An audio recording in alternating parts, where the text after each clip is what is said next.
And good morning. My name is Kathy Crain. I'm happy to be here to speak from the pulpit to you this Sunday morning. I've been a member here since 1992. Gordon and I raised our son here. We have many happy memories and learnings and actions of social justice here. I've had a lot of different roles with the board and with committees, and right now I am the brand new chair of the Social Action Committee. So we're going to be talking about social action today. I'd like to thank all the people that helped to make this service happen. Corey, thank you. This was wonderful planning with you. Do you hear that Revolution song you played to start us off? Wait till you hear the last song, the postlude. Thank you to the RE teachers, to our welcome people. There's hospitality after the service. Thank you to those people. And thanks again for being here. Terry wrote me a thank you. Terry is our settled minister. She is spending time today in North Carolina with her daughter Elizabeth, and so we're pleased to be able to give her a time to have some good family time. So I've been reading this book, speaking of revolution. It's called The Revolution Where You Live by Sarah Van Gelder. She is the co-founder of this magazine that I've been reading for years called Yes, a magazine of positive ideas. So I've been reading his book, and the book tells the story of her very recent road trip around our country to investigate the solutions to meet the challenges of our times and to see in what form these solutions are taken. Her book documents the many community-oriented ways to meet challenges. She found people creating worker-owned enterprises, folks who were building bridges across race lines, others were regenerating the soil, and she met with those who were developing individualized, place-based economies. Sarah wrote that in difficult times, strong man leaders often arise who offer an outlet for anger. On the left, revolutions often have larger-than-life leaders who can mobilize millions. Those of us who are hungry for change may be excited by these powerful movements, and I know that I have been. But sometimes these kind of movements tend to spawn authoritarian systems, and there have been disasters associated with the patriarchal top-down change. In Sarah's book, on her road trip, she discovered a decentralized revolution, far less flashy, and better able to include everyone, especially those who were excluded from wealth and power. This revolution did not rely on self-important leaders. The revolution she discovered seemed to reclaim the right to what really matters: community, life, the healing and unfolding of each person, and the vitality and restorations of the natural world, including threatened species with whom we share this earth. This sort of revolution can provide real hope in the face of ecological and social unraveling. Sarah wrote, "The only way such a big revolution can happen is, ironically, at a small scale. Only where we live, in our neighborhoods and cities and towns, where we encounter each other and can know each other, can we reconnect to each other, to the natural world, and to our own deepest values. That reconnection is our source of power and hope. Only by working together in the places we call home can we overcome isolation, embrace our differences, confront the extractive economy, and create the sort of world that will work for all of us, including non-human life." So today I hope to share with you a little bit of what I learned from Sarah's book that intrigued me about community social action. I want to tie this encouragement together with what's been ongoing here at UUFC and what UUFC hopes to continue to do. And you see in your order of service discussion, we're going to spend a little bit of time then hearing from you about ideas about effective community social action projects. So get those ideas together and in ways that can be shared in short, concise statements, please. So here is the question that spurred Sarah Von Gelder to take her road trip to seek community revolution.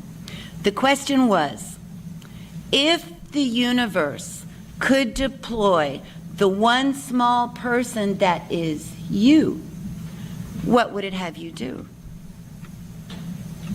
As she planned her trip to answer that question, she honed 3 questions of her own that she would be asking on the trip. Number 1, is anti-racism work best done in communities? At a time when Black Lives Matter was on the rise, could place-based work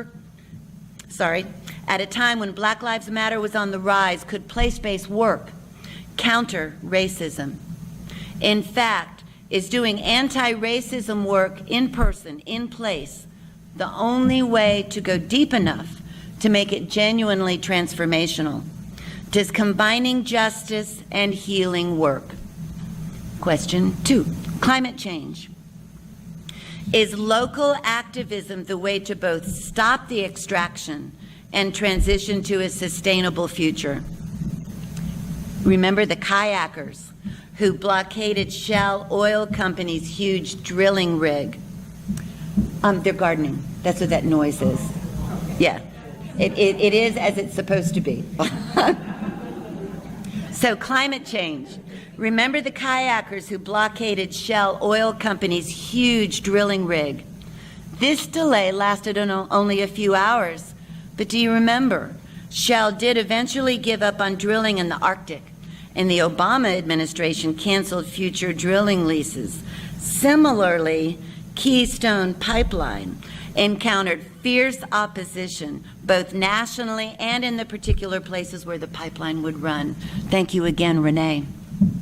Sarah's question number 3, can we build a new economy rooted in our communities that can support us and protect the natural world? We need ways of meeting needs and providing livelihoods that don't extract wealth from most of the people of the world and from nature. Are communities succeeding in building locally rooted economies that offer real opportunities to all? And if so, are they doing it without wrecking local ecosystems? So Sarah took those 3 questions for her road trip. And she wrote that fundamental to all of these questions is the one that comes back to why it all matters. This question: do these innovations enliven people, tapping into the creativity each of us has to offer? And do they likewise revitalize the natural world? Sarah found stories on her road trip that suggested that people are building power through place-based resistance and creativity. And as they do that, the outlines of a different society emerges, one that is inclusive and healing, one that nourishes the soul and restores the landscape, one in which economies serve families and communities rather than the other way around. Sarah's book is called The Revolution Where You Live. But the title of what we're doing today comes from one of her discoveries when she saw a newly painted mural in one of the blighted neighborhoods in Newark, New Jersey, with the phrase, "We the people love this place." The mural continued saying, "In fact, we the people call this place our home."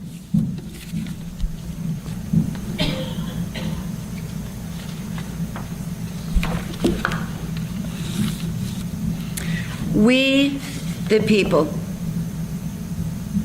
An assertion of our power and our right to create in our own communities a way of life that works for all of us.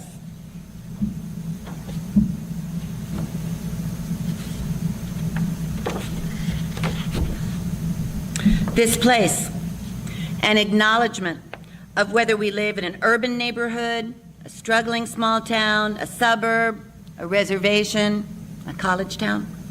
Our place is our home. And that all-important word, love.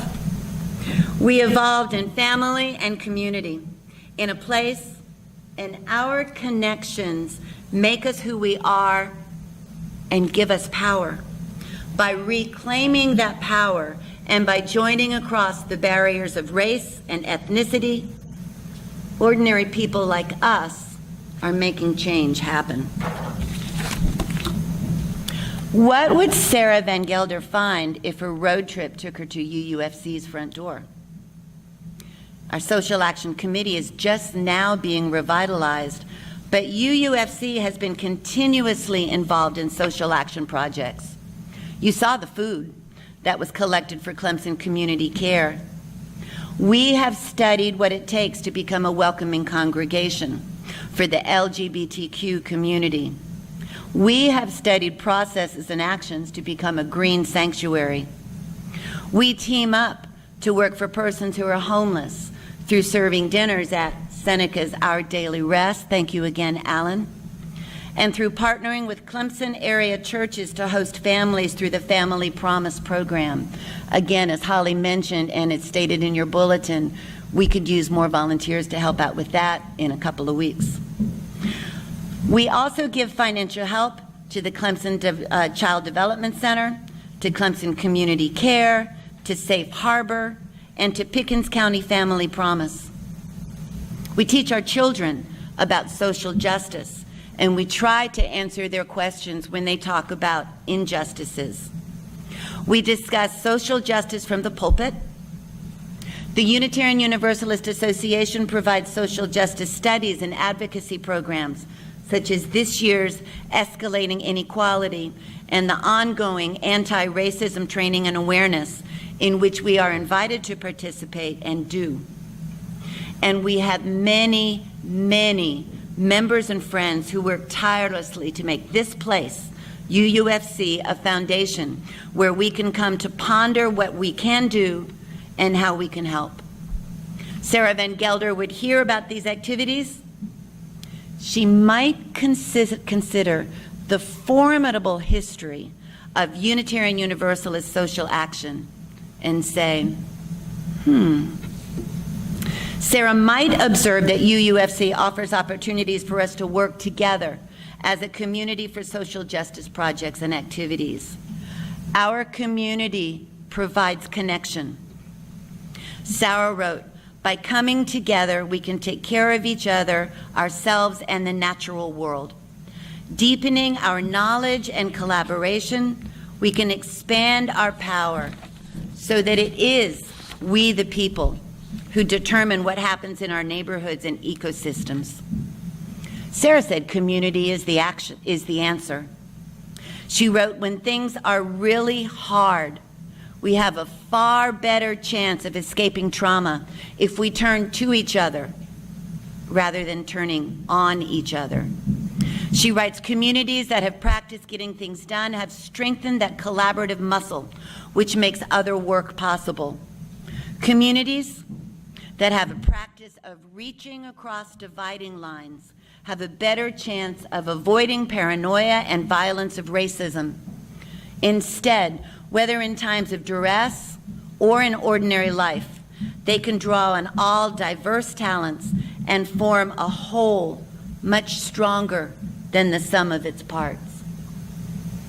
So in just a minute now, I'm going to ask you to share very briefly a time when you were involved in a social justice project. Maybe it was here, maybe it was with another community, with a short comment on how community affected the importance and or effectiveness of what it was done. But first, I want to point out the charts that you see in your bulletin from Sarah's book. The culture of connection columns come from the community works she observed on her road trip. I spent much reflective time with the relationship to self chart, that one at the bottom. When reading the task of taking responsibility for family, the larger community, and future generations, I could not help but think about the belief that the true meaning of life is to plant trees under whose shade you do not expect to sit. So, thank you, Holly. Holly's going to pass around the microphone. What would you like to share? What would you like to say about social justice projects in which you have been involved? and how the community was a support for that. And Holly, feel free to start if you've got one on your mind. We'll go to Scott. Good morning. Good morning. Before I came to UUFC 3 years ago, the majority of my work was with high schoolers, 9th, 10th, and 11th graders in Virginia. And the piece that I took away to share with you all from that is that young people are more ready to be involved in this work than we sometimes give them credit for. So to me, a really resilient community engaged in this work will include our youth and our children more perhaps than we are immediately comfortable with, but to the betterment of us all if we can make it happen. Yes, excellent, thank you. You reminded me of when I was a middle school teacher and that horrible shooting happened at Virginia Tech. My students wanted to do something. We wrote letters to Virginia Tech, and that was really healing for all of us. And then they wrote us back. It's great. Janie. I'm Janie Shipley, and I would like to speak on behalf of the League of Women Voters. Many of us in this group are members of the local League of Women Voters, and one of us is president of the State League, Holly, in fact. The League works on a number of subject matter issues such as health, care, environment, education, but we are rededicating ourselves to work on making democracy work. And one of the specific topics that we're going to be working on in this next year particularly is redistricting and addressing the issue of gerrymandering. If you realize that in the last election in South Carolina, about 40-some% of the people in the state voted for in the minority party, yet in Washington, of the 9 people who are representing us there, only one of those is from the minority party. And so it's clear that with the way that the state is districted, then it's set up so as to favor the majority party, and it is an issue that leagues of women voters, across the country are working on addressing this issue of redistricting. So that's not exactly what you were talking about in terms of what we have done, but something that is coming up that we think is extremely important and that we're going to be working very hard on. I would suggest that social action also includes paying attention and awareness. So thank you. Yeah, I figured out which one I want to talk about. Since Janie talked about my passion, I'm a policy wonk, but every now and then I feel like I need to go out and actually work with actual people. And Terry and Gretchen got me into last spring teaching 3 Muslim women, one from China, one from Libya, one from Turkey, teaching them English. And I used TED Talks, and I used the Tiger, and we had a great time, and I learned a lot about their lives. And the most touching moment was that they said, Holly's not a Christian name, and without thinking, I said, well, I'm not a Christian. And they looked a bit shocked, and I said, I'm a Unitarian Universalist. And I explained a little bit what that was. And I said, and oh, by the way, Jane, who teaches you the other days of the week, she's a Unitarian Universalist too. And they absorbed that, and they said, are you a vegan? And I said, it's not required. But it was a great mutual learning experience. Thank you. Yes, working with the people, that's right. Jackie. Yeah, to piggyback on what Scott said, when we were back in Virginia, our Unitarian Church, we had a lot of the young children, now we're talking below middle school age, start getting involved in writing letters about political and social issues to both the state legislature and the federal government. Now, all of these children are now in their 40s, and many of them are still very, very much involved in issues that confront us politically as well as socially. Great. Letter writing is a social action, excuse me. Del. Yeah, I wish I could say I could tell you about a success that I had, but it's more an observation. I spent a lot of my volunteer time through several years in Clemson planning and zoning kinds of things. And so I feel some responsibility for what the city looks like.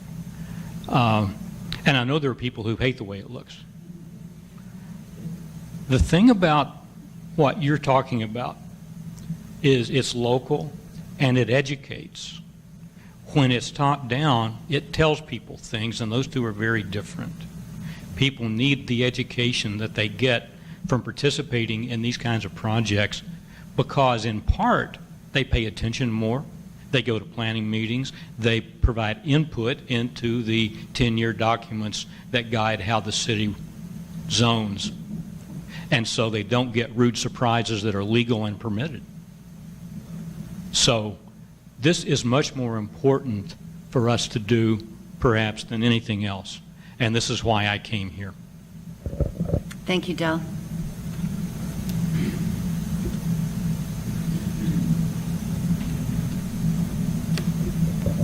As an example of doing some things on a personal level, I have the privilege of knowing some undocumented immigrants in our area, and one of them was working in a restaurant last year, and on his way home was stopped by a roadblock that the police had put up, and they were checking for driver's licenses and DUIs and that sort of thing. And so this young man, whom I've known for years, was stopped and taken to jail because he didn't have a driver's license. He had what's called an international driver's license, which South Carolina honored for a number of years, but they have discontinued honoring it now. And so they said that's not a legitimate license, so they put him in jail. And he called me the next morning from jail and asked me if I would bail him out. And I said, of course I will. So we went down to the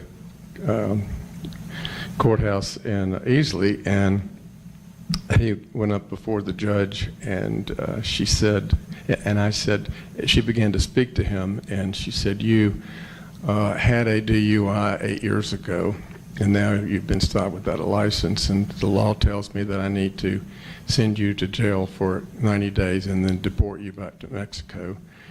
And so I said, Your Honor, may I speak for the young man, please? May I come forward? And she said, well, of course, and I told her who I was and my relationship to him and his family, and that I had known his brothers and his cousins, and they'd been here for many years, and they were good citizens contributing a lot to our economy, and they were honest people, and they were, and I said, I can speak for him, and I will tell you that he won't drive anymore if you'll really let him out from this. And said, and she says, all right. And so I said, Fidel, would you give the car up? And he says, yes, I will. And I said, I'll see to it that when he goes back and forth to work, that we'll either get him a moped or we'll arrange transportation. But if you'll let him go, then we'll take care of that. And she said, well, the law says I really need to do this, but I will make an exception.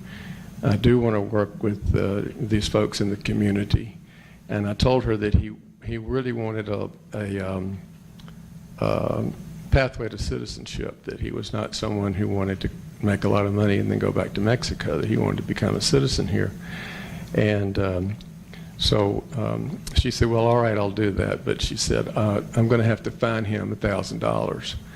And I said, well, let me go to the bank if you don't mind. Real quick, and I'll go get to the teller and see if I can get some money for him. And Fidel said, no, that's okay. I have it right here in my pocket.